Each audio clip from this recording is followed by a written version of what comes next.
Saganang mamamayan. Diskusyon ng taong bayan. Serbisyo para sa publiko. Usapang pamayanan. Saganang mamamayan. Programa para sa mamamayang Pilipino.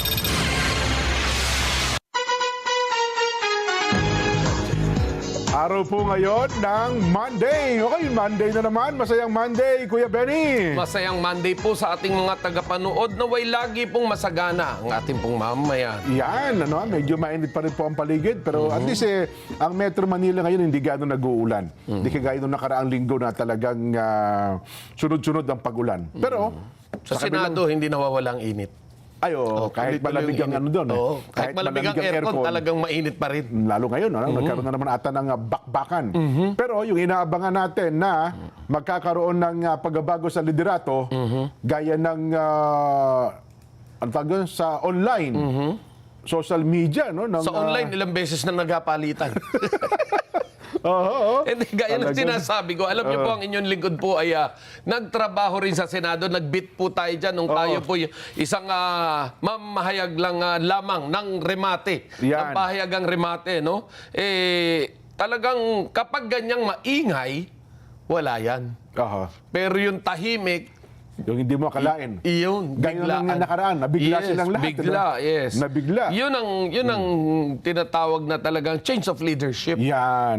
Pero yung ganyang ingay, pwede nating sabihin, diversionary tactic. Pero kasi yung ingay mismo nagmumula sa mga senador Di ba?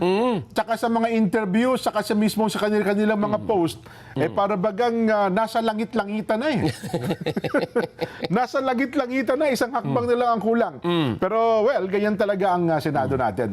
Yes. Ako naman, sa isang seryoso at mas malalim na pagtingin sa kapakanan ng bayan, Kuya Benny, kapag ganyan po, naapektuhan ang trabaho ninyo. Yes. Di ba? Na ang pangunahing trabaho ninyo ay talagang sa kapakanan ng ating mga kababayan. Uulit-ulitin namin dito. Yung hapagkainan ng ating mga kababayan, ang isipin nyo. Sa ngayon, ang taas ng gasolina, ang taas ng krudo, ang taas ng lahat, pati kuryente, tumaas. Ano na lang ba bumababa ngayon? Ha? Ang bumababa na Salawal na lang ata bumababa. Salawal. Wala nang garter. Pati pambili ng garter, wala na. Wala na. Mantakin mo yan sa mga nangyayari sa paligid natin. Kayo po, ang ating mga kababayan sa palatuntunang saganang mamamayan, higit sa lahat kayo ang dapat na paglingkuran nitong mga inihalal natin. Hindi po sila dapat nag-aaway-away. Kung nag-aaway-away man, ganyan, dapat healthy discussions. Yung pinag-aawayan nila ay yung para sa ikauunlad. Yan. Ng ating kabuhayan. No? Bawat mamamayang Pilipino ay magkakaroon ng magandang kinabukasan sa kanilang balitaktakan gaya ng ginagawa rito sa saganang mamamayan. Nagtatalo-talo sila kung magkano ba dapat na ibigay natin sa kapakanan ng sambayan ng Pilipino. Yun. Di ba? Ganito, ganyan. Ano ba ang trabaho? Nagtatalo-talo sa healthy discussions. Hindi yung personalan mas gwapo ako. Hindi, ako mas gwapo sa'yo. Hindi, ganito kaya. Ganyan, kapag inisip natin, kapag nauwi po sa ganyan ng labanan, walang mapapakinabang ang taong bayan, Kuya Benny. Yun na nga diba? Bangayan ng bangayan, siyempre, lumalabas tuloy na pang sariling kapakanan yung ating pinag-uusapan. Di ba? Pero ito, yung pinag-uusapan naman din kasi pala, kinabukasan pala ng bayan. Yan. Hari nawa. Pakinabangan natin yan. Pero, may good news muna tayo. Pero good news ito, depende sa makikinig, Ang good news kasi natin tungkol kay Senador Francis Tolentino. Ayun! Good news sa kanyang mga supporter, kanyang mga kaibigan. Pero ayaw ko lang kung good news ito doon sa mga kalaban niya. Sa mga basher niya. Yan. Sapagkat, pero sa atin dito, good news yan. ay good news yan. Alam mo sa ganang mamamayan, wala tayong masamang tinapay. Yes. Kung minsan hindi tayo magkakaugnay ng ating mga pinaniniwalaan o mga opinion. Pero sa bandang huli, ang ating sasabihin, makikinabang pa rin ang taong bayan. Sapagkat ngayon po ay inilabas na ang opisyal na pahayag na si dating Senador Sentol Francis Tolentino ay itinilaga bilang acting secretary ng Department of Labor and Employment. Ayan, Dole. Bali, sino ba pinalitan niya riyan? Si Bien Laguesma. Si Laguesma. Secretary Bien Laguesma. Oo. Saan kaya naman nailagay si Bien Laguesma? Parang wala pa. Wala pa. Pero baka naman kasi mayroong edad na rin pero well, in fairness Secretary Bienvenido Laguesma ay magaling yan talagang dati na rin yan parang bumalik na lang sa Dole yan Parang pangalawang Magaling term naman na niya. talaga yan. Oo. Yes. Yun nga lang, hindi na kasi pareho nung unang panahon, Oo. yung panahon ngayon na kailangan talaga ngayon ramdam ng taong bayan. Yan. Oo. Talagang bababa ka to the grassroots level para malaman lang na kung gaano ka talaga kagaling. Oo. Di ba? Ayun. Ayan, no? Nag-step down pala sa kanyang posisyon as Secretary of the Department of Labor and Employment. May 2026 dahil po sa kanyang health reason. Ayun. Maaari naman yan dahil hindi na rin siya hindi na siya bata. Sabi ko, ako si Secretary Bien Laguesma, isa ito sa mga cabinet secretary ng kasalukuyang administrasyon na madaling makapanayam, madaling makausap, at kapag kakausap mo na ay napakabait. Alam niya ang kanyang trabaho bilang Dole Secretary. Wala eh. Through time, talagang Yes. hasang-hasa. Pero ngayon, hindi mo rin naman matatawaran ang kakayahan at galing nitong si Senador at ngayon ay Acting Secretary Francis Tolentino. Kuya Benny, subok na rin po yan. Dating mayor, dating MMDA chairman, panahon ng mga Duterte ay ito ang lagi sinasabak sa mga disaster. Disaster, Yan, yes. Maraming disaster na nilabanan yan at tagumpay naman. At ito po ay nahalal na rin bilang isang senador. Nakaisang termino siya, pero nito nakalipas na administrasyon, hindi lamang po pinalad na siya ay manalo bilang senador. Dahil ang sikip na naman talaga ng bakbakan ng huling eleksyon. At ngayon po ay binigyan siya ng pagkakataon ng Pangulong Bongbong Marcos para maging Dole Secretary. Yeah. Alam mo, itong tanggapan ng Dole, dapat ito apolitical ito. Hindi, wala ka dapat tinitignan ng kulay ng politika dito sa pagiging Secretary ng Department of Labor and Employment. Kasi dito po, ang kaharap mo dyan ay mga magagawang Pilipino. Pero critical din yan, Kuya Benny. Oo, dahil babalanse ka eh. Yes. Isipin mo, ako bilang secretary, siyempre Dole, Department of Labor. And Employment. Ang bibigyan mong paimportansya, yung mga manggagawang Pilipino. Yan. Ay, paano mo mabibigyan ng paimportansya? Di tataasan mo sweldo. Pag tinaasan mo sweldo, magsasara yung mga kumpanya. Gagalit naman ng mga employer. Oo, dahil na hindi na nga kaya. At sobra ng taas ng sweldo. Ganun naman ang mangyayari. Yan. At so, ang mangyayari niyan, babalansihin. Yan. Ang problema ngayon, paano mo babalansihin sa sobrang taas ng mga bilihin, pati upa, natural, tataas na rin yan. Ang mga transportation, tataas na rin.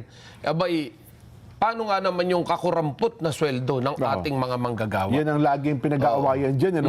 Pero marami pong mga attached agency, Kuya Benny, ang Department of Labor and Employment. Ang nabawasan yung trabaho niyan kasi dati ang OWA, Department of yung yung sa POA. Dati under ng Dole yung mga yan di ba? Ngayon po yun, bukod ng departamento, Department of Migrant Workers, DMW, well, naalis na po yun, pero malawak pa rin po ang magiging gampanin ng Department of Labor and Employment. Grabe. Talagang napakalaking responsibilidad yan. At ako naman naniniwala kayang panghawakan ni Secretary Francis Tolentino ang gampaning ito. Isang abogado rin po yan at matagal na sa paglilingkod bayan. At sana alam mo naman makatulong din ito sa kanyang career bilang isang politiko. Di ba? Malaking tulong yan dahil kailangang mapatunayan mo na kakaiba ka. Ayan. At mas magaling ka. Yun.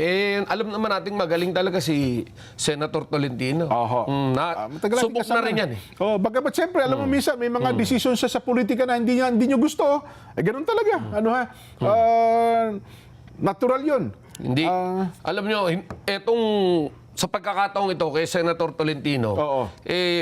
wag muna natin pag-usapan yung usaping politika. Yan, Ang opo. pag-usapan muna natin yung kinabukasan ng ating manggagawa. Yun. Oo, dahil kung meron namang maibibigay na magandang kinabukasan, Oo. abay, wag na nating hadlangan. Sa loob ng 2 taon, sabi mo na, 2 taon humigit kumulang, magandang stepping stone din ito para Oo. siya ay makabalik. Tsaka maganda to Sa dahil politika. Oo, dahil mahaba pa naman ang panahon. Ng 2 taon, mahaba pa yan. Yes, kung tutusin. yes, oo. At makikita natin dito na mararamdaman ba nung maliit na Juan de la Cruz, Yan. ang isang secretary ng Department of Labor. Ayan. Yan. Ano, ha?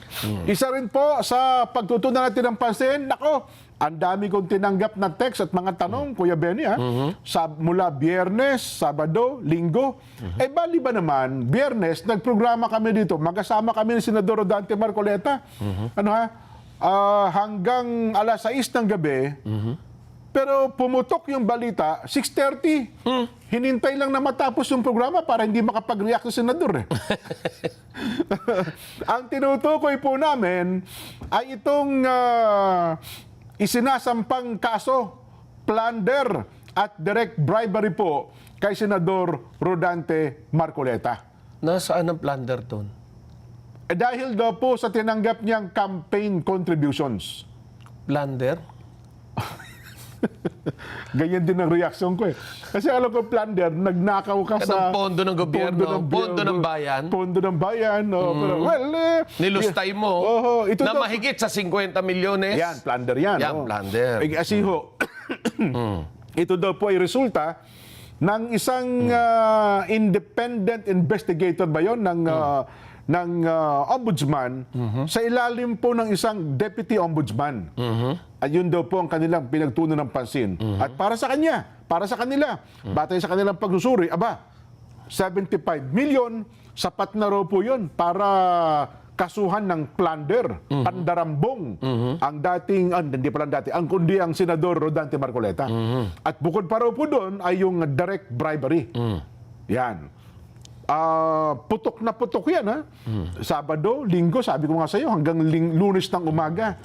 Pero ngayon po, sa plenaryo ng Senado, ito po yung sinagot ni Senador Rodante Marcoleta sa pamamagitan po ng hindi privilege speech. Ang tawag doon, collective and personal privilege ba tawag nila ng gano'n? Di ba meron yung privilege speech? Iba daw pala yun doon sa collective and personal parang gano'n, ano ha? Tumindig po siya sa plenaryo ng Senado. Ano ha? At ang sinagot po niya ay ito pong aligasyon na inilutang ng ombudsman laban po sa kanya. Gusto mo bang panoorin, Kuya Benny? Ay, panoorin natin. Na makita naman natin kung ano ang tunay na sinasabing plunder. Oho, plunder, question mark. Well, ganun talaga. Ano ha? Ito po, ang pagtindig ni Senador Rodante Marcoleta. Panoorin niyo, mga 15 minutes lang po naman ito. Hanggang dulo. Kapanapanabik yung sinabi niya. Okay po, sabay-sabay natin panoorin, Senador Rodante Marcoleta. Of personal and collective privilege. Thank you, Madam President.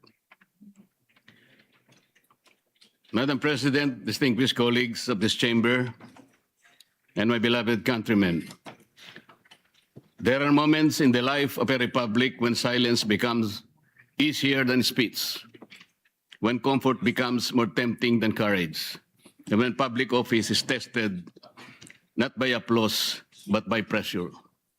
This is one of those moments, Madam President. I rise today on a question of privilege. Just last week, I was stunned with the shadow of a complaint filed by the Field Investigation Bureau, Office of the Deputy Ombudsman for Luzon. A complaint perfectly timed, wrapped in legal language, amplified by noise and aimed not merely at my person, but at my independence. I stand before you not as a man begging to be understood, not as a senator asking to be spared, and not as an accused shrinking from the weight of accusation. Rather, I am here as a servant of the Constitution, elected by the people, bound by oath, and determined to perform my duty without fear, without favor, and without surrender. The complaint arrived while the Senate is confronted with uncomfortable truths, namely, the pending continuation of the investigation of the anomalous flood control projects, the approaching constitutional burden of an impeachment trial, and the growing pressure upon this institution to surrender its independence through political maneuvering disguised as constitutional reform. Let us not pretend that this complaint came in a vacuum. The pattern is too visible to ignore. First, remove the inconvenient voices from the inquiry, then weaken those who refuse to conform, then frighten others into silence and submission before the decisive constitutional battles begin. Mr. President, this is not merely about a complaint. The trump-up charges filed against me and some of my friends are not merely legal accusations. They form part of a deeper and more nefarious design to intimidate independent voices, to punish dissent, and to warn every senator that the price of asking hard questions could lead to personal damnation. If the intention of these cases is to silence me, let me say this at the very beginning. It has failed. I will not be silenced. I did not seek public office to become comfortable, Madam President. I did not take my oath merely to occupy a seat in this chamber while billions disappear into darkness, while constitutional processes are manipulated by pressure, or while the Senate is slowly conditioned to fear retaliation for independent judgment. I did not take my oath to serve only when service is convenient. I did not come to this chamber to lend my voice when power applauds and withdraw it when power becomes displeased. The senator is not elected to be timid.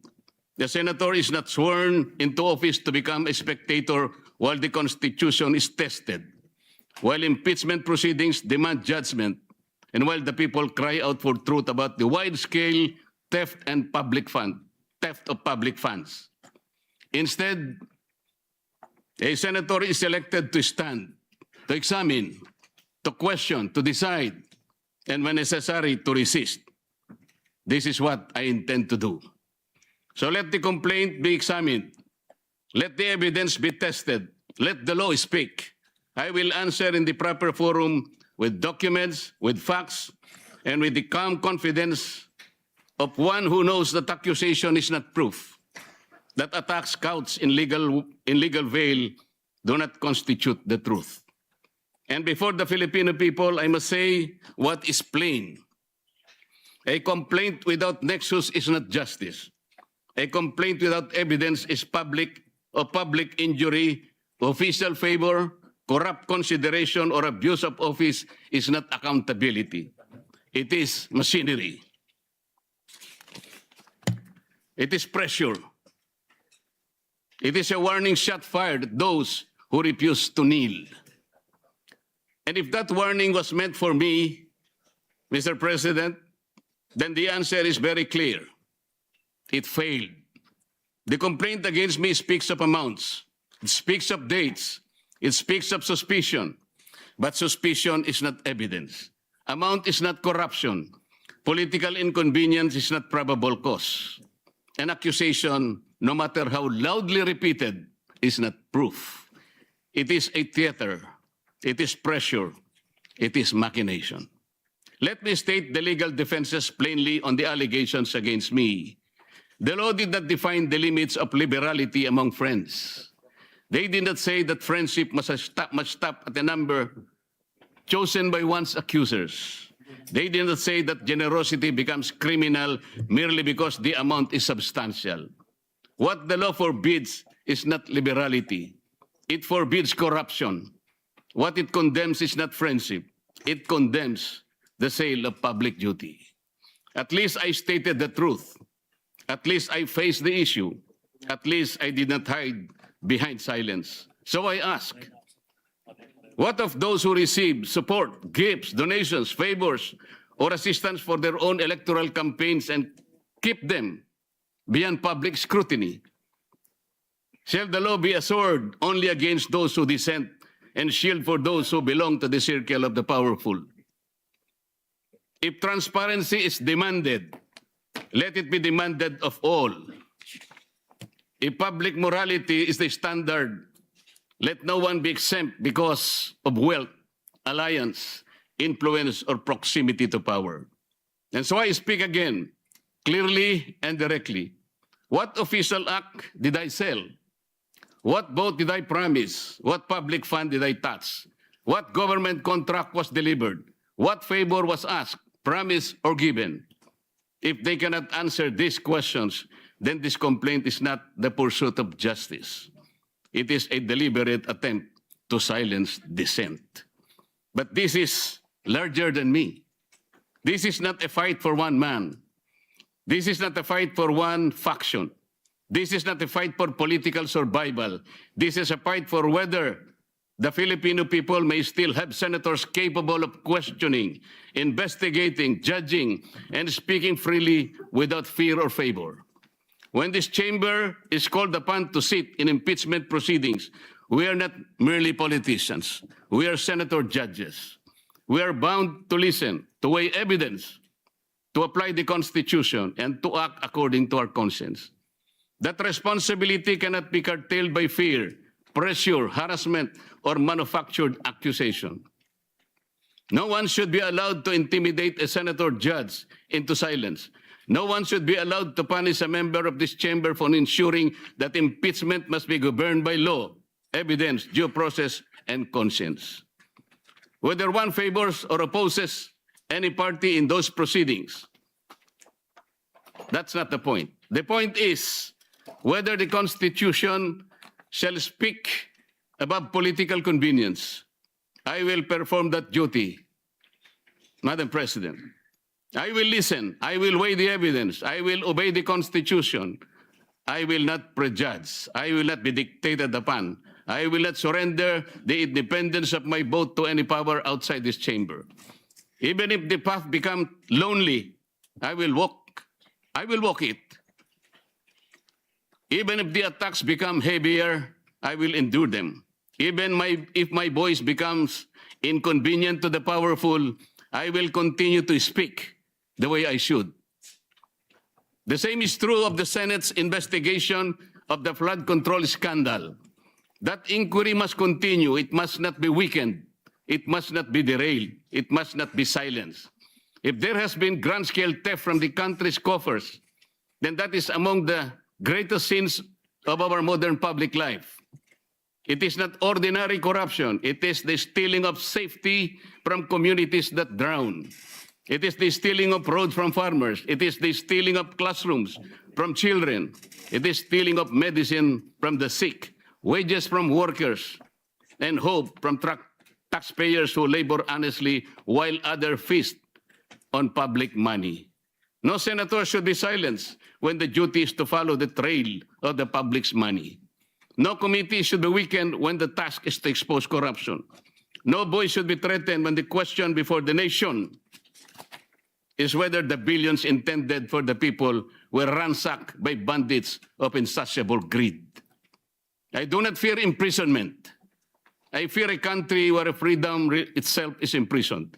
I fear a republic where legal processes are twisted into weapons, where dissenting voices in the Senate are mechanically trimmed down, and where the rich and the powerful elite manipulate institutions so that only their chosen voices may be heard. While others may refuse to speak because of threats, I will not. Madam President, I will not let fear write my narrative. I will not let intimidation decide my vote. Make me bleed, and I will still shout out to the high heavens for truth and justice. Push me against the wall, and I will still push back with all the lawful strength that conscience, evidence, faith, and duty can give me. Not with violence, not with hatred, not with recklessness, but within the Constitution, in my hand, the law in my shield, the truth as my voice, and the Filipino people as my reason. Nelson Mandela once spoke of a democratic and free society as an ideal for which he was prepared, if necessary, to die. I do not compare myself to Mandela. I am too little to even try. Madam President. But I understand the burden of that lesson. Freedom is never preserved by the silent. It is preserved by those who still speak when silence becomes the safer choice. And so I say this to those who believe that cases can frighten us, that accusation can tame us, that pressure can make us forget the oath we took before the people. You have misread the Senate. You have misread the Constitution. You have misread me. May I repeat? I will answer this complaint in the proper forum, calmly, firmly, and with evidence. I will sit in impeachment proceedings with conscience, impartiality, and due regard for the record. I will pursue the examination of flood control anomalies with courage, fairness, and determination. I will not allow public funds meant to protect our people from floods to disappear into the hands of those who already have too much. I will not allow the greatest theft of our time to be buried under intimidation. Even if I am the only one left standing, I will stand. Even if my voice is the last one they wish to hear, I will still speak. Even if the path becomes lonely, difficult, and costly, I will continue because the oath I took was not ceremonial. It was not a line recited for record. It was a solemn charge from the Filipino people to defend the Constitution, to guard the public trust, and to act with courage when silence becomes convenient. Let those who weaponize the law answer to history. Let those who steal from the people answer to justice. Let those who seek to silence dissent understand this. A senator who remembers his oath cannot be purchased by comfort, cannot be subdued by threats, and cannot be defeated by fear. Madam President, kaya po ba nila kong ipakulong? Kayang-kaya po nila. Nagawa nga po nilang umimbento ng krimen laban sa akin. Kamakailan lamang po, hindi pa nagtatagal, dito rin sa bulwagang ito, somebody said, sometimes you need to bend the law to be able to please the people.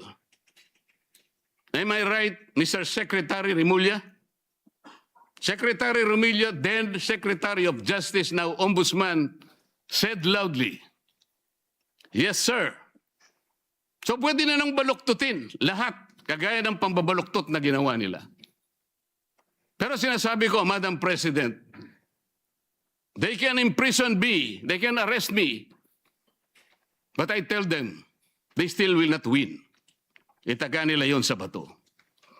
Madam President, before ending, let me share the declarations of our Lord God in Isaiah 54:17. No weapon forged against you will prevail. You will refute every tongue that accuses you. This is the heritage of the servant of the Lord. This is their vindication from me. Maraming salamat po. Wala pa print.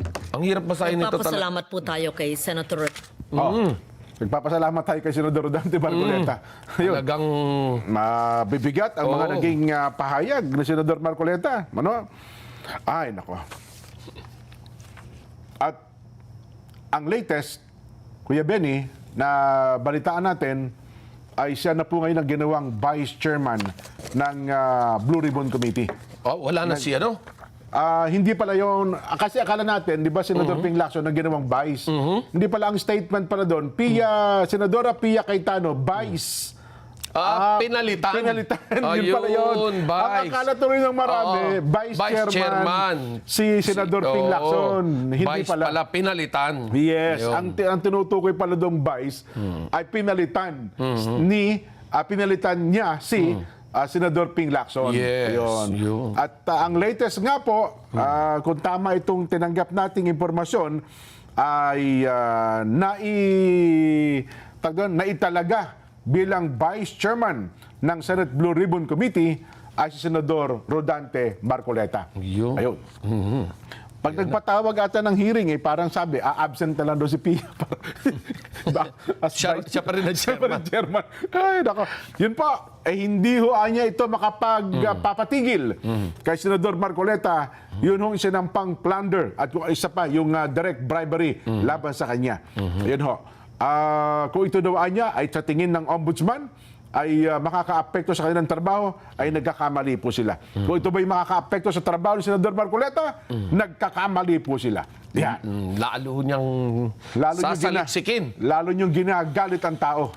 Lalo sa pagkakaalam namin kay Senador Marcoleta, sa pagkakilala natin, habang sina-challenge mo yung mama, lalo hong Lalo tumatapang. tumatapang ho yan. Kumbaga sa manok, lalo mong inuulot. Yan, ako, lalong kumikikig. Yes. Yan. Naku po. Mukhang nagkamali kayo ng pagtansya doon sa mama. Ano ha? Ay, nako. Mamaya, tuloy pa po ang ating talakayan. Mamaya pala, meron tayong report, Kuya Benny, ha? Ito, inuunahan na natin. Itong kasong ito, baka sumabog sa mga darating na araw. Ano ba yan? Ito yung steel company dyan sa Mindanao na ipinasara. Yung sa Misamis ba yan? Oh, Misamis, Taguluan. Tama. Misamis ka. Taguluan, Misamis Oriental. At ito pinasara, nagtataka ang marami, at mga residente doon, bakit kinubkob ito ng militar? Sa kabilang sinasabing ito daw ay merong radioactive material, may nakakalasong kung ano-ano pa man. Ngayon po, doon sa report na tinanggap natin, militar ang nakakumukubkub doon po sa planta ng bakal dyan Yan sa ata Misamis yung Oriental. sinasabi ni Secretary Chodoro Oho. na kapag may nakialam, Oho. ay hindi siya mangingiming kasuhan. Paano kayang sabihin mo? Dahil marami raw kontak yan at maraming koneksyon sa gobyerno at maraming ganon? kaibigan. Ba't mas bawal ba yun? Ay, Bawal ba yun? sabi niya. Nangyari kasi, Bagay yung narrative nila kagad Kasi, di ba investor daw yun yung Yang? Sino ba yung Yang? Yung kapatid ni Michael Yang. Kapatid ni Michael. Hindi si mismo si Michael Yang. Hindi si Iba pa Michael Yang. Yung kapatid, yung nakakulong ngayon. Okay. Yun ang sinasabing investor dyan. At dahil investor nga raw dyan, meron na nga raw mga... Pagka-investor ba, sabihin may pakialam na bagay sa operation ng ano? Parang ang bigat ata yung mga bagay na yun. Anyway, kayo po ba'y maglalakbay sa pamamagitan ng ating mga sakyang pandagat? Kayo po ng barko, roro, ferry, iba pa? Panoorin po natin ang paalaala ng PPA.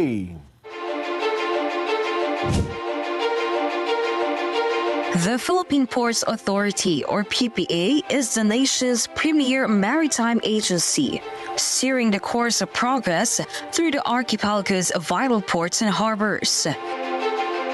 PPA is among the strongest economic performers in Southeast Asia, according to Drury Maritime Research. This translates into bigger figures for the economy, creating a ripple effect in all sectors. PPA's mission is to provide modern, sustainable, and resilient port infrastructure and facilities to provide responsive, reliable, and efficient port services, and to promote a regulatory framework that is transparent, fair, and relevant to the needs of all stakeholders. To keep pace with the global trends and improve operational efficiency, the PPA has implemented various technological upgrades. Mas maganda lang pong bumiyahe ngayon sa ating mga pantalan dahil nakita naman po natin mas madali na, mas convenient para sa lahat. Lahat po ito ay bahagi ng ating pagsasaayos ng ating mga pantalan para na rin po sa matagal ng hinahangad o nire-request ng mga pasahero natin na gawing mas maganda at mas kaaya-aya po yung mga pantalan natin, lalong-lalo na po yung mga terminal para po sa lahat. Legasiya po nating lahat ito na tayo ay makakaalala so many years from now na tayo po ay naging bahagi ng pagpapaunlad po dito sa pantalan. The Philippine Ports Authority stands resolute. Its mandate, vision, mission, and transformative projects, setting the course for a maritime future that resonates on a global scale. Philippine Ports Authority, linking the Philippine Islands to the world.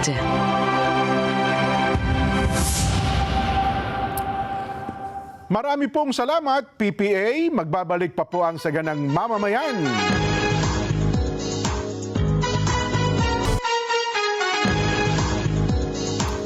Mga kapatid, mga kabarangay, mga kasambahay, mga ka-SGM, panalo clock na. Heto na po ang panalo tip para masulit ang budget natin sa bahay.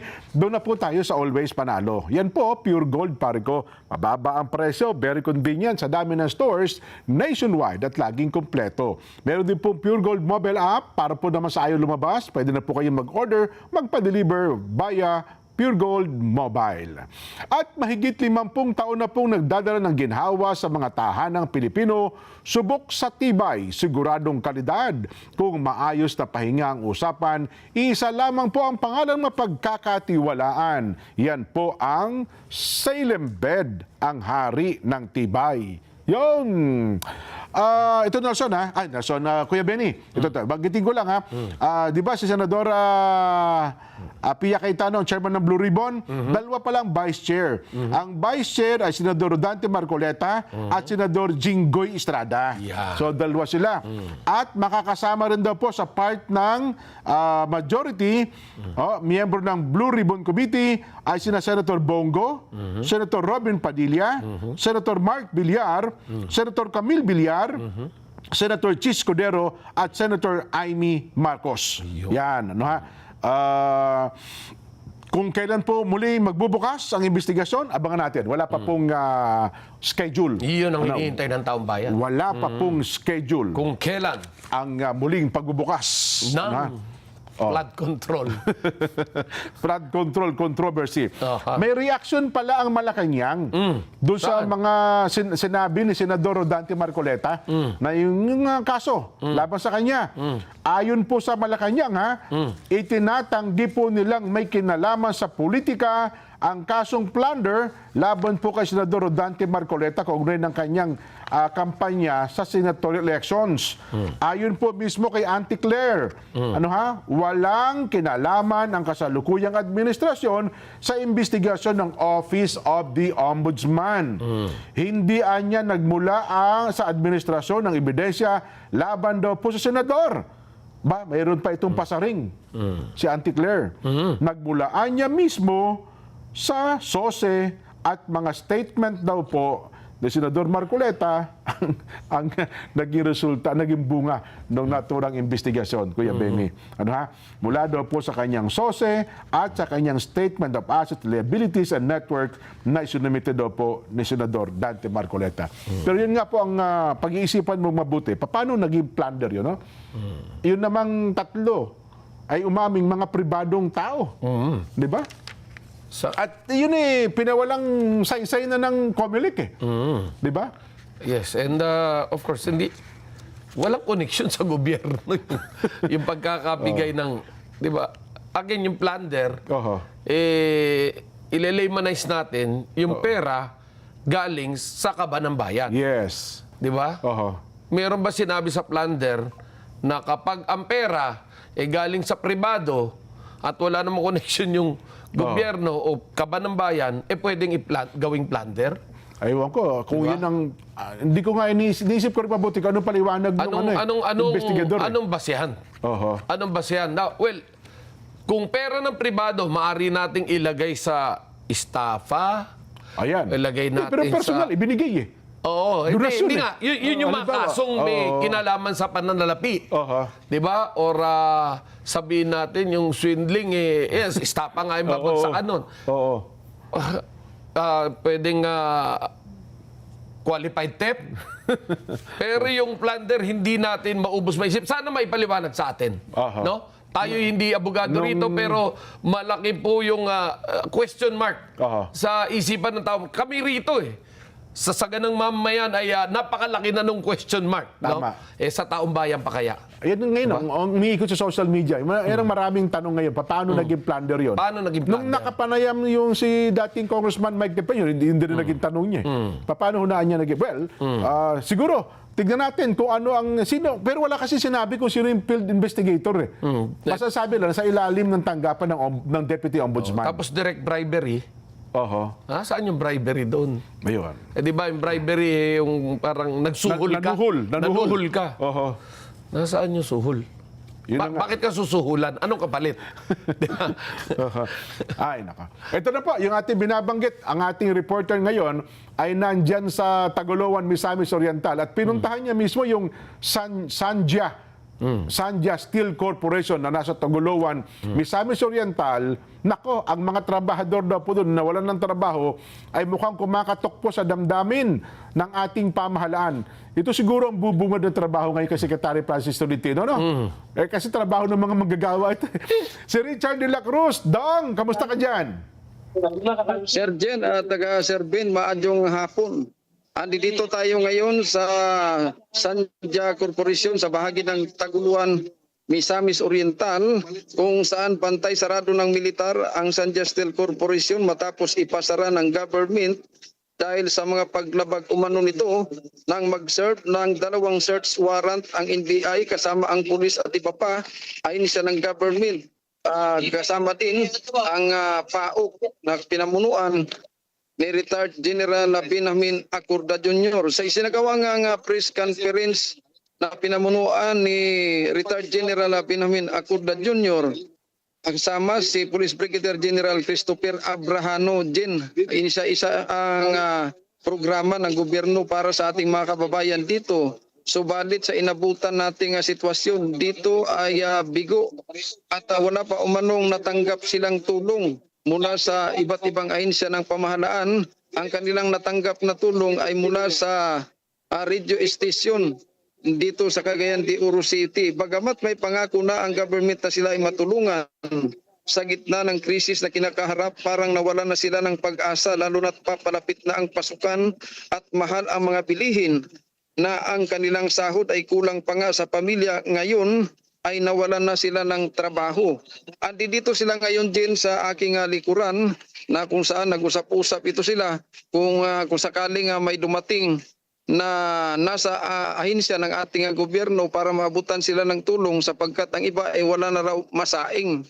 So hopefully ay makarating sa Pangulo itong kanilang mga hinaing. Ganito ang naging panayam natin kaninang umaga sa isa sa mga trabahante na umabot na sa mahigit 7 taon na kawani dito sa Sanja Steel Corporation. Malaking company. Ako, 7 years na akong nagtatrabaho dito sa kampanya. So, hindi namin inaasahan nga ganito yung pangyayari sa amin. Marami kaming mga trabahante dito, mahigit 300, sobra. So, kawawa na yung mga pamilya namin kasi kami lang yung inaasahan sa bawat pamilya na sila makakain din.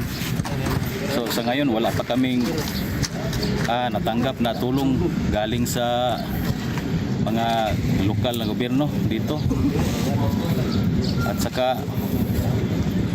noong nakarang araw nakatanggap kami ng tulong bigas, yun lang. Sa ngayon din ay bantay sarado ito ng militar. Ayon naman sa kanila, kaya nila binabantayan para hindi makapanloob itong mga masasamang loob dito sapagkat ang kaso nito ayon nga sa PAOK ay naisampa na sapagkat iniisa-isa ang mga paglabag umano sapagkat may mga kagamitan na delikado umano. Hindi rin natin maunawaan kung ano-ano ang mga ito. Ang nasa iba't ibang ahensya din ang ng pamahalaan ang magdetermine ito kung talaga bang delikado. Subalit itong ating mga kababayan ay umaasa na sana ay matulungan sila sapagkat papalapit na nga ang pagbukas ng pag-aaral at gipit na gipit ang ating mga kababayan dito at wala na silang makain yung iba. Malaki ang kanilang pasasalamat sa Magnum Radio sapagkat naabutan sila ng 3 kilong bigas. Yan ang sitwasyon dito din sa bahagi ng Taguluan kung saan ito ang makikita natin dito sa labas ng Sandya Steel Corporation. Para sa saganang mamamayan, Richard de la Cruz, matatag, matapang, matapat. Richard, narinig mo ba kami? Jen, opo. O, ayan. Si Benny may tanong. Benny? Yeah, ilan ba ang empleyado o mga tauhan dyan na sa kasulukuyan ay nag-aabang pa kung aambun man lang ng kanilang kakainin sa susunod na tanghalian o hapunan? Kanina, Kuya Bini, hindi ko mabilang. Ito sila. Pero sa Ito ngayon ba, ngayon. mga ilan ang mga empleyadong nawalan ng trabaho dyan? Mahigit 300, Kuya Bini, ang nawalan ng trabaho. Napakasakit pala ng pangyayari niya. Yung kanina, marami tayong inabutan dito. Umaga yon, yung iba umuwi, kumain. Umasa sila na may mag-abot sa kanila ng tulong. Sapagkat taghirap ngayon, yung taga-bundok ay Richard, may hindi mga mo ba naitanong na, no? Kasi ang sinasabi dyan, meron daw mga radioactive material na nakakalason. Sana tinanong, natanong mo ba yung mga manggagawa? Meron ba talagang ganon? Wala man silang... Ikaw, Kuya, pwede ka magkasalita. Halika. Ito. May tanong sa'yo. Manggagawa ito. Ilang taon ka na trabaho dito? 5 years. 5 years na siya nagtrabaho. Sinasabi na mayroon daw mga chemical dyan, mga radioactive material na ginagamit dyan. Ano bang totoo? Meron bang mga nagkasakit na sa inyo o may namatay na kahinahinala? Meron bang ganon? Wala. O wala. Ay, ano yung sinasabi lang radioactive material na ginagamit ninyo riyan? Wala man. Wala ako. Sir, teka lang. Meron daw sinasabi dyan, yung mga Chinese dyan, naka-PPE lagi. Pero yung mga manggagawang Pilipino daw, walang mga protective gears. Ano ba sinusuot nyo pag nasa loob kayo ng pagawaan? Mayroon naman kaming mga PPE dito kasi every 6 months may bigayan naman dito ng PPE na Oo. dito sa amin. Ayun. So bago kayo pag pumapasok kayo dyan, mga naka-PPE kayo kahit Pilipino. Oo. Naka-PPE Ayun. kami lahat. Kasi ang sinasabi lang, naka-PPE daw yung mga Chinese. Yung mga Pilipino daw, walang PPE. Every 6 months kami dito may bigay na PPE. May Ayun. issue. Oo, may issue. issue na So, PPE. Ikaw, kuya, anong trabaho mo dyan? Na ako sa machine operator ko. Machine operator. Oo. So, sa loob, sabi nila, yung mga bakal na ginagawa nyo raw, substandard eh. Di naman totoo yan. Ganun ba? Kasi ako dito. Dito kami sa production. Wala namang may reklamo na nagkakasakit o Gaano kahigpit? binalik na Gaano kahigpit yung quality control ng bakal na ginagawa nyo? Yung sabihin, yung quality control, yung bakal, mahigpit ba kayo dyan? Mahigpit ba sila? Opo. Mahigpit sila. Nako, ano ang sabi? Hanggang kailan daw kayo makakabalik pa rin ba kayo ng trabaho? Hindi na. Yan ang hindi namin masasagot kasi binabantayan pa ng mga sundalo dito. Oo nga, militar na nakabantay no? Ayun. Sige, Dong. Siguro, Yan ang tanungin natin kung standby ka lang dyan, Dong, ha? May makakapanayam tayo sa kabilang linya. Yung abogado nila. Ayan, makinig lang kayo dyan, Dong, ha? Makinig lang kayo dyan, yung mga magagawa. Si Attorney Julia Chua, ang abogado po ng Sandya Steel Corporation. Attorney, si Jen po at saka si Kuya Benny, live po kayo sa Net25 at sa Radyo Agila. Magandang hapon po, Attorney Julia. Hello, good afternoon po, Sir Jen, Sir Benny. Kamusta po kayong dalawa? Good afternoon. Nakikinig din po yung mga taga-Sandya ngayon, no? Nandun yung reporter namin. Una, ano po mensahe nyo sa mga magagawa na nakikinig ngayon? Siguro gusto po sabihin ng Sandya na full support po kami sa inyo. The company is doing everything they can legally and exhaust po natin lahat ng legal measures para mabukas po ulit yung planta. Siyempre po alam po namin na wala po kayong trabaho the last 10 days, may complete stoppage po ng operations at willing naman po kasi ang Sandya na mag-cooperate po sa investigation. And our hope po is mapabilis yung pagbukas ng facility para makapagtrabaho na po kayo ulit. Pero Sanja is here for you and we appreciate your support also. Aha. Meron ba tayong kahit paano man lamang ibinigay na tulong sa mga manggagawa from company, attorney? I understand Sanja is still in coordination with the employees and is providing support. So if there's anything they need, of course, please reach out. I think the HR team is still reaching out to the Sanja employees. Aha. Ang issue na lumabas dyan, attorney, kaya daw po kayo sinalakay kasi mga substandard po yung kalakal ninyo, tapos meron daw pong mga illegal alien na nandiyan sa pagawaan. Ano pong sagot natin dito?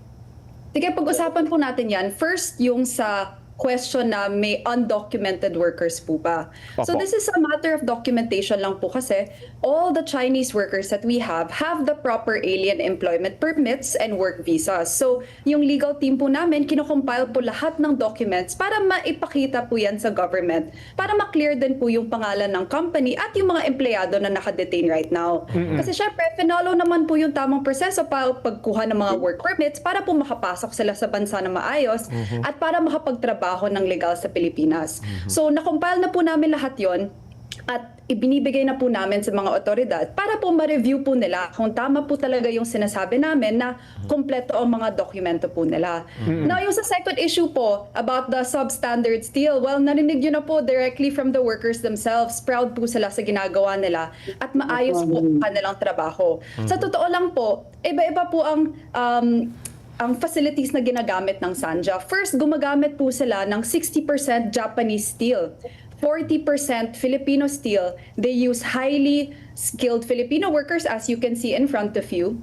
And they also employ technical personnel from China to do the technology transfer. So ito po yung tinatawag namin na trifecta para po mataas ang standard ng lumalabas na steel. Pero in case may doubts po, syempre, baka self-serving po kung sabihin namin on behalf of the company na maayos po yung produkto ng company. Better po siguro mag-independent testing po tayo para malaman po natin talaga, para may scientific validation kung ano ba yung laman nitong steel at maayos po ba talaga yung gawa ng mga workers natin. Yung sinasabi naman po na meron daw radioactive materials tayo dyan. Ano po ba yung paliwanag naman natin dito? Well, the company denies any use of radioactive materials. In fact, I'd like to bring your attention to the PAOK press conference noong May 19.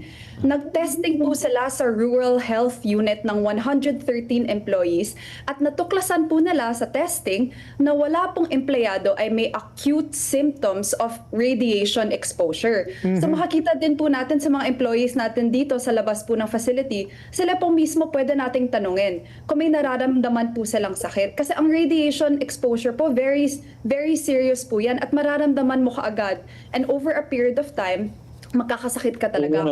Exposure ka. So pwede naman po natin sila tanungin, mga sir, kung may nararamdaman po sila, kung nagkasakit po sila. At nagpapasalamat din po kami sa DOH na nag-test po sila ng mga empleyado ng Sanja para may assurance po tayo na wala pong may sakit at safe po ang community. Okay, may nakikita pa kay bata, pati bata nandun na. Nandun na. Kasi kung meron radioactive dyan, di ba? Yung batay tatago nila, layunan nila yan. Pero hanggang ngayon po ba, tama ba yung nakita at na-report sa amin na occupied dito ng mga sundalo, yung pabrika po? We've received reports po from the employees outside the facility who've told us na occupied pa rin po siya. Unfortunately, the lawyers have not been able to enter the facility. Pero yung mga workers po have been very brave. They've been sitting outside the facility, guarding the facility, and they have reported to the company na may mga armed personnel pa nga daw po sa loob. Ayun. So ano po mga legal moves ngayon ng Sanja, attorney, para teka lang, bago pala yan, pakisagot nga po yung aligasyon na isa daw po sa mga investor niyo, yung kapatid ni Tony, Si Tony Yang daw. Ayun, yung Michael Yang. Yun daw ho, ang mukhang yun at investor niyo raw po Kapatid yun. ni Michael Yang na si Tony Yang. Yeah. Yes po. So this is publicly verifiable information po. Hindi naman po tinatago ng company na previously, dati po, investor po or shareholder si Tony Yang. So makikita po natin sa SEC records, mid-2024, nag-divest na po si Tony Yang. So pag kinopare po natin yung public records po, 2024 at 2025, malinaw po natin makikita na wala na po siyang shareholding sa kumpanya. Wala na po siyang involvement, whether a shareholder, director, officer, worker, kahit ano po. So, klaro naman po yun. And any citizen of the Philippines po, pwede mag-request po sa SEC, pwede po tingnan yung records po na yun. Ayun. Pero wala din siyang pakialam sa nung sa investor pa diyan, halimbawa na, may pakialam ba siya sa operation ng Sanja? Well, that's something I suppose I cannot answer. We only see the publicly available records as a shareholder. But when you're a shareholder, doesn't necessarily mean, of course, that you're involved in operations. Yes. You could be a financial investor and not sitting in the office and running the operations, right? Opo. Well, medyo ano tong tanong na to, no? Pero nasa sa inyo po, attorney, kung sasagutin nyo ito. Sa tingin nyo po ba, ano po ang tunay na dahilan? Kung ganyan po kasi yung naging sagot nyo, ano po yung tunay na dahilan? Bakit nangyari po itong bagay na ito? You know, it's difficult to speculate po, Sir Jen and Sir Benny, what the government's objectives are. I know that they have the welfare of the workers at heart. They want to investigate. And on the side of Philippine Sanja, all we want to do is cooperate to make sure that our workers are protected. Because if may radioactive issue nga, we're willing to cooperate to address any issues there may be. And we just want to ensure everyone's safety. And of course, for the employees to be able to come back to work. But as to the motives behind it, it's very difficult to say po. Of course, we cannot speak on behalf of the government entities po kung ano po yung reason nila. It's just that Sanja is willing to cooperate. But did the government file any case against this operation, yung against the Sanja? We received information that there is a resolution already from the prosecutor. However, we haven't obtained a copy at this time. So ayoko pong pangunahan yung government po. They are, of course, following the legal processes and our legal team will exhaust all legal remedies available. Maganda po yung challenge, magkaroon ng independent investigation do sa quality para at least sila magsabi kung ano ba talaga ang status ng mga produktong galing sa Sanja, attorney. Yes po. We agree. Oo po. Baka may mensahe po kayo sa mga manggagawa na nakikinig ngayon doon sa area. O sa mga workers po ng Sanja, maraming salamat po sa tulong nyo. I know po ang sobrang hirap po ng situation po natin ngayon. Please rest assured na our legal team and the company is doing everything we can to make sure this process goes smoothly and to give you the support that you need. So please reach out. I know the HR team is in contact with you. So if there's anything we can do to help, please don't hesitate to let the company know. Richard, baka mayroong gustong iparating dyan yung mga manggagawa. Sa nakikinig si attorney. Richard. Dong? Naputol na ba? Ay, hindi, ayan. Hindi lang naririnig. O, yung audio. Nawala po ata yung sound. Ayan. Opo. Ayan. Nagpapasalamat kami na ang Sanja, umaasa kami na sana maibalik na yung Sanja, ma'am. Dahil yung sinasabi nilang may radiation dito o biohazard ba yun, walang katotohanan. Kagaya ko na 53, magpi-53 ng 53 years old na po, ma'am. Mag-aapat na taon na po. Wala po akong nararamdaman. Kikita sa katawan namin, malusog pa nga kami. Walang katotohanan. Sabi nila, nagkakasakit kami o ano. Nagpapasalamat kami at saka ikaw na abogado, masabihan namin sa mga amo namin na kami dito nalulungkot dahil nawawala yung mga amo namin. Saka wala yung katotohanan na sinasabi nila na kami daw inaabuso. Walang katotohanan yan, ma'am.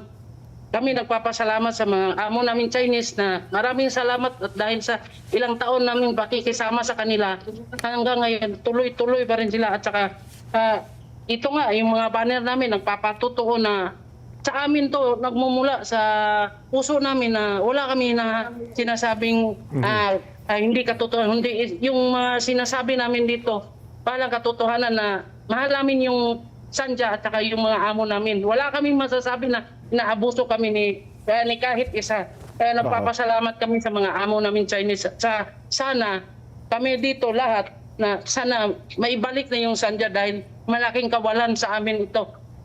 Nagpapasalamat kami sa lahat ng amo namin na mga Chinese po. Sige. Richard, isa lang sa Richard, ang nakita ko lang yata ng side effect, gumugwa po yung mga empleyado diyan, ano? Tsaka parang lumulusog. Lumulusog. Oo. Lusog na nila. Dong, thank you ha. Salamat. Oo, sabi ingat sila diyan. Walang magkakasakit. Sige din. Opo. Ayun po, saksiyan. Bagsak na napakalakas na ulan. Ulan ba dyan? Sa bahagi ng Taguluan, Misamis Oriental, sa Steel Sandja Corporation, Richard de la Cruz, para sa saganang mamamayan. Ayan. Attorney Julia, baka may panawagan din po kayo sa mga ahensya ng pamahalaan para masettle po itong problemang ito, alang-alang po doon sa mga manggagawa ninyo. Well, the company would just like to express its utmost faith in the judicial system. We trust that everything will go smoothly and that we will follow due process. And please know that Philippine Sanja Steel Corporation remains at your disposal. If the government agencies need any documents from the company, they are willing to provide and cooperate with the entire procedure. Ayun. Salamat po. Ayan Thank you, si Attorney Julia. Attorney Julia Chua, ang abogado po ng Sanja Steel Corporation. So yun pala. Sana kawawa din yung mga tao, ano ha? Well, alam mo, eto, sa nakikita naman natin dito, dapat makita ng gobyerno kung ano talaga yung tunay. Opo. Tunay na pangyayari dyan at ano yung tunay na meron dyan. Dahil if in case na talagang mali ito, no? At ituloy ito, abay malaking dagok ito sa ating mga investors. At saka sa foreign investment, kasi Yes, foreign ito. No? foreign investment yan. Yes. Wala na nga pumapasok na foreign investment sa atin. Palalayasin mo pa yun nandito. Ay, nako. Kung may mga paglabag, panagutin natin. Yan. Kung talaga may mga paglabag, wala tayong tutol doon, panagutin natin. No? Ay, hindi natin kukonsintihin yan. Pero kung wala naman... absueltuin na natin. Oo, dahil kawawa yung mga empleyado. Pero dahil lamang ba sa pamilya o nadikit sa pamilya... Kung sino man yun, kung sino man yun, wag naman po. Kawawa naman yung mga magagawa natin. Sila po naapektuhan dito. No, ha? Anyway, magbabalik pa po ang Saganang Mamamayan.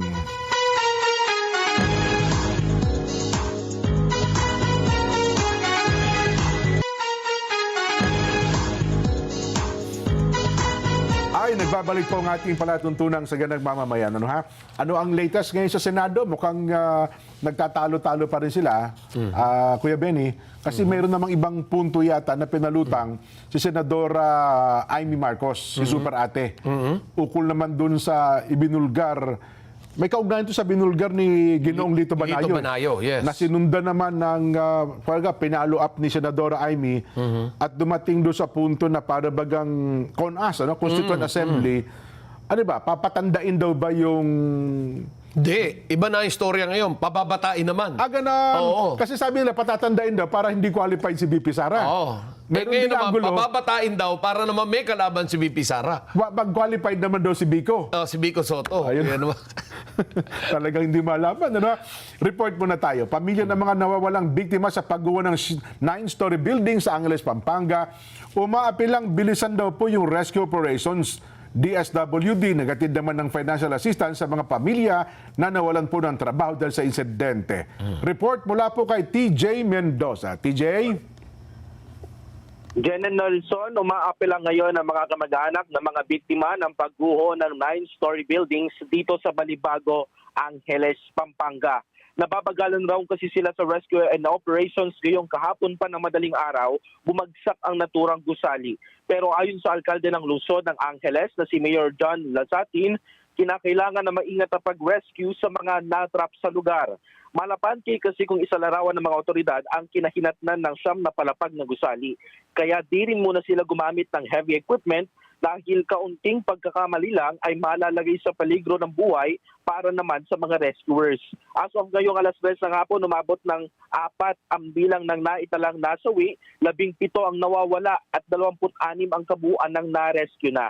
Hanggang sa ngayon ay di pa rin tukoy ang dahilan ng pagguho ng naturang gusali. Samantala, Jen Nelson, nagpaabot ng tulong ang DSWD ng halagang 10,000 piso para sa mga biktima ng nawalan ng trabaho. Mismong si DSWD Secretary Rex Gatchalian ang nagsabing tutulungan nila ang mga construction workers na tiyak ng nawalan ng trabaho dahil sa naturang insidente. Yan muna ang latest mula rito sa Balibago, dito sa Angeles, Pampanga. Balik sa inyo, Jen and Nelson. TJ, una si Benny, 2-3 linggong wala si Nelson eh. Ano, ipaalam ko. Nakabakasyon.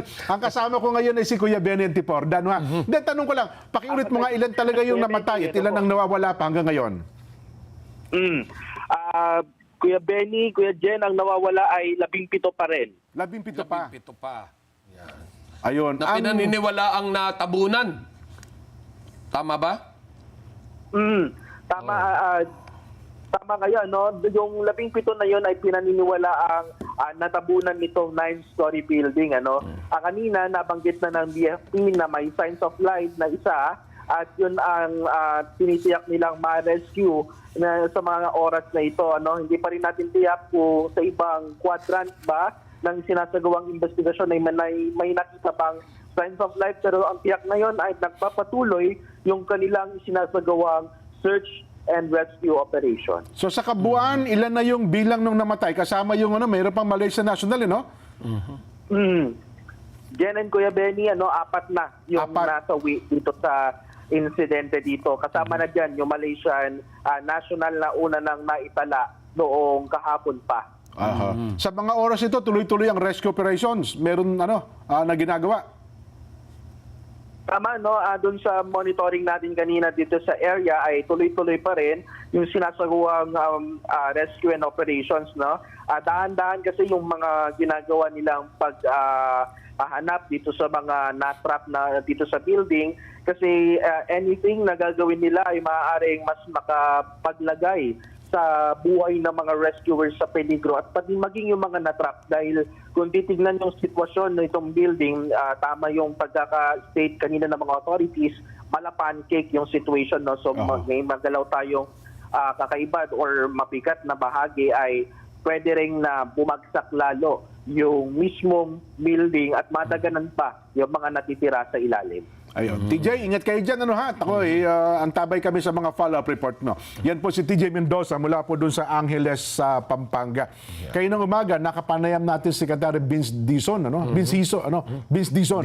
Hison pala, basketball player. Mukhang mag-iimbestigan na rin ang DPWH sa bagay na ito. Well, yung local government ba may ginawa na para ma-assist yung pamilya ng mga biktima? Dapat Mayor John Lasatin, John Lasatin. Anak ni Tarzan, Tarzan yes. Lasatin, Ayun, sana. At saka yung building official diyan. Kasi ang alam ko, yung ganyang ongoing construction, merong di ba? Yung inspection.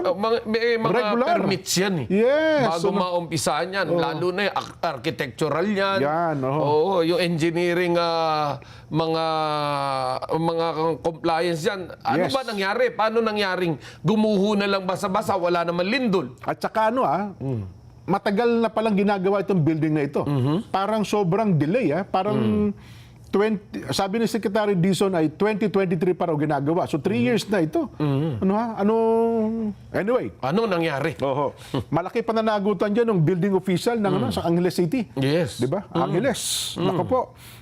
Nanong Malyari, sabi nila. Nanong Malyari. Anong nangyari? Commercial ba tayo? Itong ating pampabango? Ayan, pasok ko natin ito, Nako, Nini. Yes, ito po ang Nini Beauty Essentials for beauty, cosmetic, and personal care. Nini Indulgence Series. Refresh, Soothe, Protect. Nini Magic Lip Glow. Uy, bagay sa amin yan, Nini Sunblock for kids and adult. Nini Sunscreen with SPG 50 at King's Herbal Growing Glory Shampoo. King's Herbal Growing Glory Shampoo. King Herbal Deo Cream. King Herbal Intimate Wash for men and women. Naturally beautiful. Naturally clean. The power of nature for your skin's dream. Be young. Be Nini. Your best partner in beauty, health, and wellness. Nini Beauty Essentials. Mabibili po ito sa REH Central Office, San Fernando, Pampanga, REH Caloocan Satellite Office, REH Kings Empire Corporation branches nationwide. At pwede rin po kayong bumili online store, TikTok, Shopee at Lazada. Ayan. Bati muna tayo. Ay, siyempre, di pwede wala Siyempre, yan. mga nanonood sa atin, Chairman Dick Ching dyan sa Binondo na nakatutok sa atin at siyempre si Direk Jano Selvido nanonood din sa atin. Ayan. Teka lang, ano ha?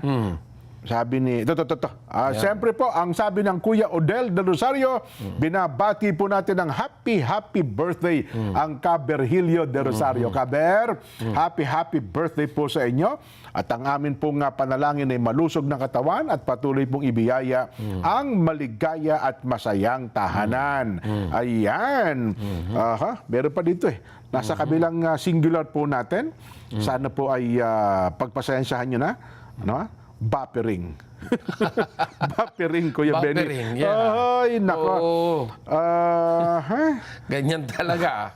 Blame it on the Wi-Fi. Yung mga taga-riyan daw po sa Navarro, Barangay Navarro. Ano ha? Si Kapitan Gilbert Satsatin. Ayan, lagi rin daw po nakasubaybay sa ating palatuntunan. At ganun din po si...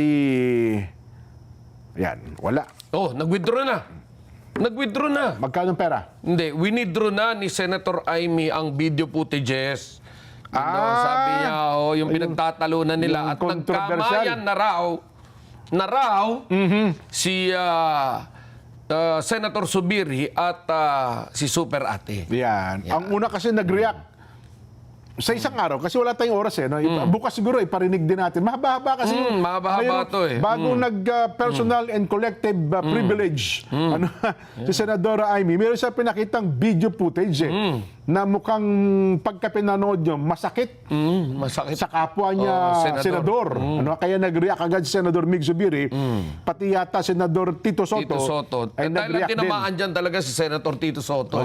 Dahil lumalabas sa meeting, nakasama siya, yung dating sekretary ng Senado, si Dong Mendoza, at yung Speaker of the House, si Boji D. Meron pa raw isang congressman, etc. Na ang pinag-usapan nga raw nila, ay may kinaraman po sa Constituent Assembly o CONAS, na ang pinakalayunin ay i-extend daw ang termino ng mga kasalukuyang senador at kasalukuyang kongresista ng Kamara. Yan. Yung mga for re-election o yung mga matatapos ng termino. Mukhang yun daw po ang niluluto, pero napurnada dahil sa nagkapalitan ng leadership ng Senado. Yan. Ano ha? Bukas po, iparinig naman natin yung bahagi na yan ng naging pahayag sa plenaryo ni Senadora Amy Marcos, si Super Ate, na ipinanggalaitin naman ng kanyang mga kasamang senador. Doon pala sa collective and personal privilege na ginawa po ni Senador Marcoleta ay wala po nagtangkang magtanong. Dahil baka tangkain niya ring sumagot. Really gustong-gusto pa naman nung tinatanong siya, ha? At handang-handa siya sumagot. Kaya wala na pong nagtangkang magtanong. Baka magkahirapan pa tayo, no, ha? Pero sa Kamara de Representante, Kuya Benny, update tayo. May kinalaman po sa inihanda nilang impeachment laban kay VP Sara Duterte. Ito, ha? Sa part daw po ng prosecution panel, nagkaroon na raw ng mock trial. Talagang pinaghahandaan ng gusto. Tama naman yan, para hindi naman mapahiya ang Kongreso. Yan. Kasi sila ang tatayo mga prosecutor. Pero meron din silang kasama mga private prosecutor, Ayun pala. Nagtatanong ako nung isang araw, di ba nung nagkaroon ng impeachment kay dating Pangulong Erap Estrada, di ba ang Senate President noon, may kasama niya ang Chief Justice ng Supreme Court, Kuya Benny. Di ba? Naalala mo? Si Davide nun eh. Davide at saka si Nene Pimentel. Siya yung umupo doon eh. Parang dalawa silang presiding officer Nene Pimentel, yes. Tinanong ko kanina yung abogado, yun daw pala i-rules kapag ka-presidente pala ang ini-impeach. Ayun. Yan. Sabi ko, bakit po kay BP? Wala daw pala yon. Hindi daw pala sinasamahan ng Supreme Court Chief Justice ang Senate President kung Vice President pala ang ini-impeach. Yes. Ayun. Kaya yun ang nagiging problema nila kapag ka hindi abogado, ang tatay yung presiding officer Baka mamroblema niya doon sa mga motion, Tsaka sa mga legalidad. Yes. Kaya nga, di ba, sinusulong nila Senador Sherwin Gatchalian. Ang laging question, mahirap kapag naharap na sa impeachment court yan, lalo na dyan mga abogado. Hindi naman pwede yung nando ka sa taas. Oho. No, nakaupo kang ganyan. Oh. Hindi, malamang yun, may earpiece na yun. Ayaw, may earpiece. May earpiece na yun. Mga ano na abogado. Siyempre, motion denied, motion na gano'n, ganyan. Pero kahit pa may earpiece yan, mahirap pa rin, ano? Oo, baka biglang magabulagaan. Ayun po ang yun ang bentaha. Ano? Well, sa part naman ni Senador Alan Cayetano, bilang isang abogado rin, at least ma-appreciate natin, bagamat sabi nga nila, pwede naman talagang maging Senate President si Senador Sherwin Gatchalian. Diba? Ang question nga lang, kasi dalawa ang katauhan niya ng senador natin Di ba? Ang senador bilang gumawa ng batas, pero ngayon meron silang pangalawang trabaho bilang senator judges. At kapag ikaw ang Senate President, ikaw din po ang presiding officer ng Senado. Yan. Kaya doble-doble responsibilidad mo. Pero sa araw pong ito, hanggang ngayon, Kuya Benny, wala bang nangyaring galawan sa leadership? Wala pa rin Wala. Meron. Si Loren ang nakaupo ngayon. Siya nagpa-preside. Siya ang pro tempore. Siya pro tempore. Deputy Senate President. Pero yun para magpalitan, wala pa rin. Wala pa. Wala. Ayan. Yun po ang malinaw. Kasi Sabado, Biyernes pa lang. Biyernes, Sabado, Linggo, flooded ang social media. Di ba? Na talagang magkakapalitan. Oo. Solid 11 Oo, solid 11. Ayun, 11. nanindigan tuloy. Naging solid lang yung 11. Hindi naragdagan. Hindi tuloy nadagdagan. Huwag yung ipilit na solid yung 11. Pero yung 30 naman, yung 13 warrior. 13 warrior. 13 warrior naman ang nangyari. Huwag niyong ipilit yung solid 11 dahil hindi ho magiging 13 yan kung ipipilit yung 11 lang ang solid. Tama. Hindi makapagpapalit ng Senate President yun. Hindi kaya. Kailangan talaga po ay majority. Yes. Diba? Majority which is 13. 13. Yeah.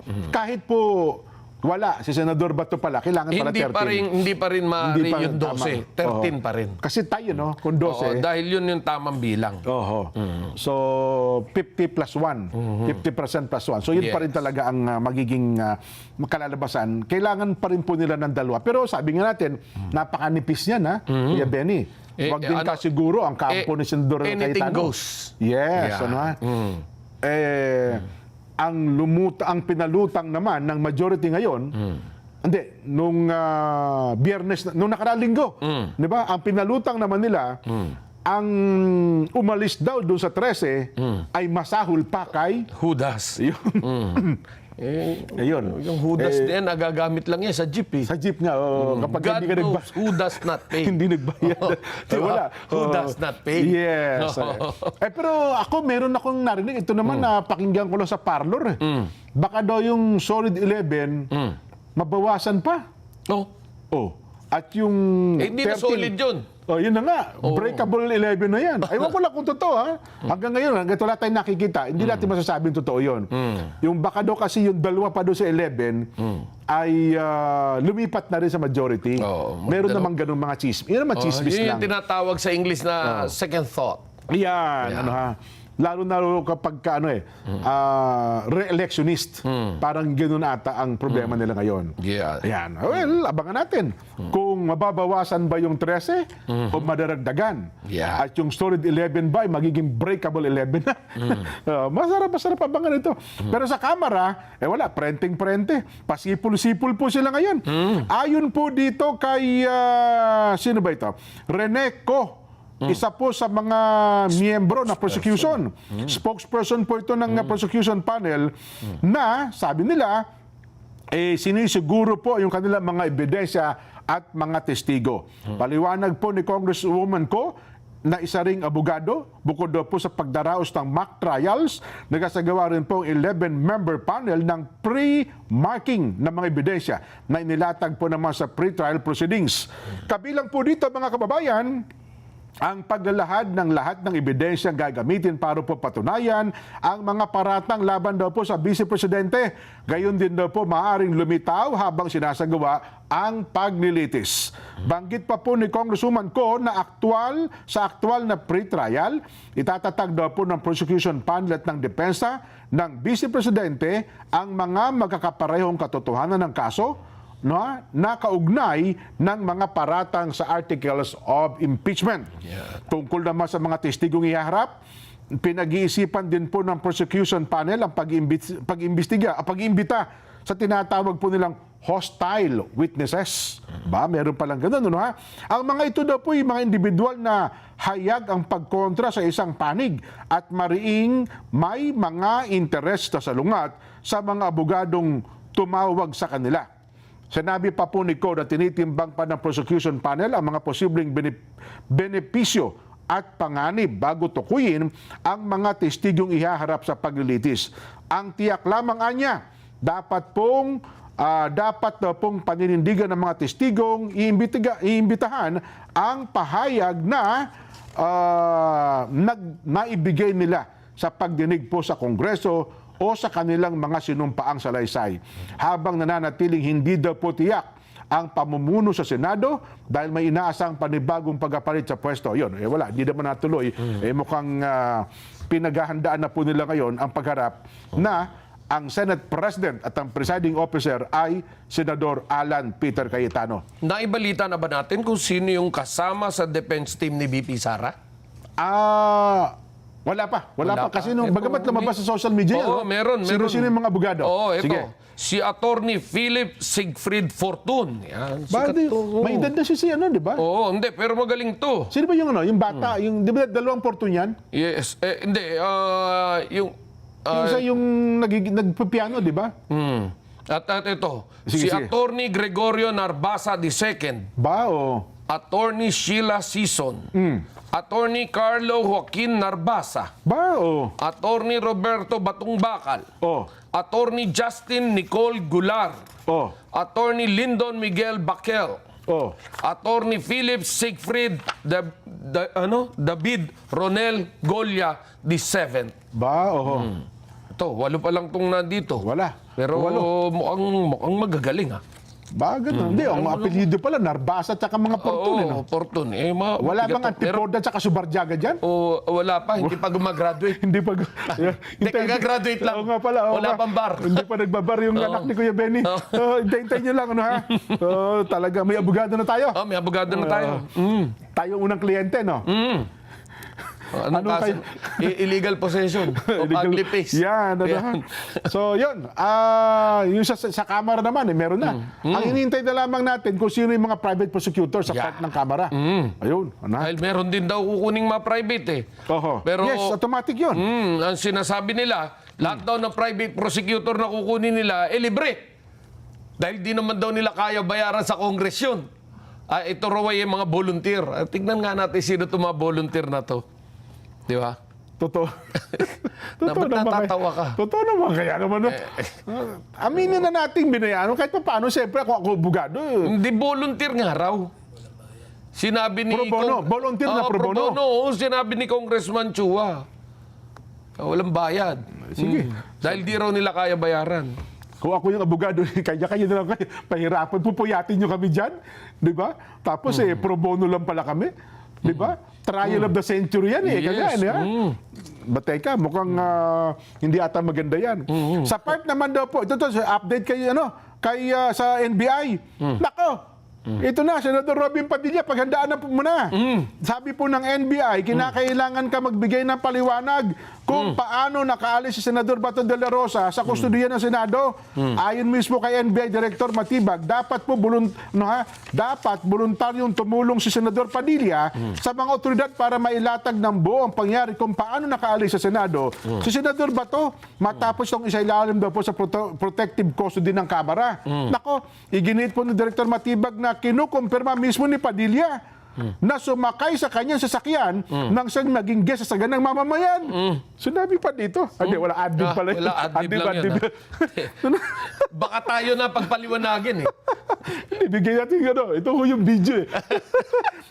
Hindi, fast forwarded nga raw yung video eh.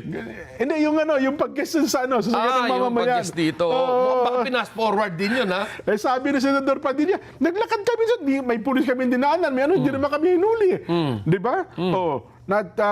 Pagpunta at pag-alis na po sa Senado na naging sentro ng magkakasalungat na salaysay matapos na po insidente ng May 13. Ayon pa kay Matibag, hindi na dapat hintayin ni Senador Padilla na pilitin siya ng law enforcement agency na magpaliwanag. At may iba pa niyang tanong na dapat sagutin maliban daw po sa issue ng pagbibigay ng sakay. Yun.